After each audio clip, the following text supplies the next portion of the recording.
The teachings of the sunflowers and your manifesting success. The law of attraction has many faces and sparkling facets like a precious diamond. The law of attraction and manifestation works all the time whether you are aware of it or not.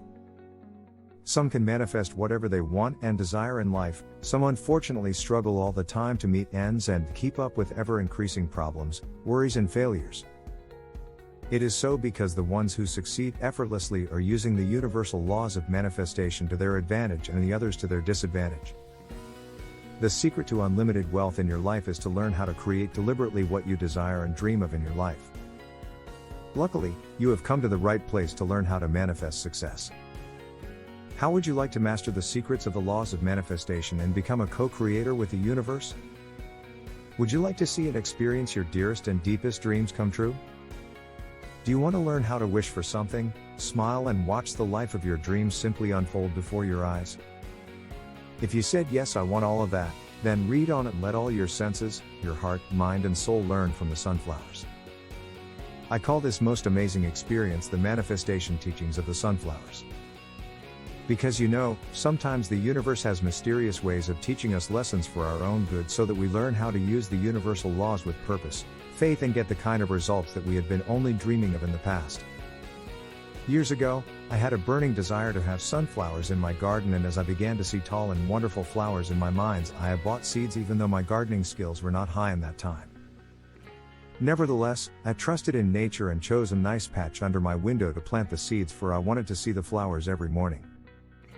In my great excitement, I forgot the bag of seeds outside and the birds took their share out of it, leaving but a small quantity. On the top of that, there were signs telling another story. Some mysterious animal transported seeds away and lost some along the way to the garden's end. Days went by and a feeling of excitement and expectancy spread in my heart and body until I could see the emerging little plants. My excitement knew no end, and soon enough I contracted the habit of observing the young plants, which grew relatively fast as we had a sunny and mild spring. Things went well and I attached lots of hope to my sunflowers until their heads were so big that I expected them to bloom and open up their beautiful faces the next day. In that night I couldn't sleep well because I was impatient to see my flowers blooming. I could clearly hear it rain for hours. Early in the morning, I went barefoot to the garden, so great was my impatience, and imagine my surprise and disappointment when I discovered that what seemed to be a whole army of hungry snails climbed up to the flowers' hearts and simply ate them. My frustration then equaled my previous excitement. The flowers were still standing tall, but they would never bloom. I was devastated. In the shock's aftermath, I decided I had to plant new seeds, which I did immediately, while realizing at the same time that the problem was still there. The snails would return and eat up my efforts and joy, or so I thought about it at the time. In a second, I declared war upon the nasty snails and did not leave any stone unturned until I found enough information on how to keep them away from my flowers. The first solution I implemented gave poor results, as they ate up the new young stems, leaving 5 flowers, which I attempted to protect desperately. The rain came more often during the night and I had no means of chasing them away from the growing flowers, and yet by the effect of some miracle 4 flowers grew up to the point where the blooming was to be expected soon. I couldn't sleep at night, I had nightmares, and although that might seem ridiculous now, I didn't want anything eating up my efforts and great hopes. In that day, a friend of mine came to my place and I told her about my snail problem. She laughed and gave me a special tip I didn't find anywhere else before. I used her suggestion immediately and hoped for the best overnight, as the rain was again strong, which is the ideal climate for snails to climb up the flower stems and eat the hearts. It took ages for the morning to show up before I could finally go out and check out whether I still had any flowers. The scene I witnessed was quite dramatic. Lots of snails met their end at the barrier I put between them and the flowers, but some got past it obviously and ate up the flowers' hearts except for one. I was upset but also grateful for the one flower that was left, and it was the most beautiful sunflower I had ever seen. Well, in my eyes at least, for it is as they say, beauty is in the eye of the beholder. 2 days later, the sunflowers in the neighbor's garden attracted my attention. My curiosity guided me through the unknown parts of my garden to where the beautiful and many sunflowers stood proud and tall under the warm sun rays that morning. Dew set on their brown and golden faces and made them glisten and glitter with a myriad of diamonds like tiny stars suspended in midair. I was in for a shock when I realized that the flowers were not in my neighbor's garden as I thought, but in mine. In a corner I rarely visit or pay attention to because it had thick little bushes with thorns. It seemed that whatever animal that stole the sunflower seeds, it lost some of them in that very abandoned corner, and there they were perfectly protected from the snails and anything else.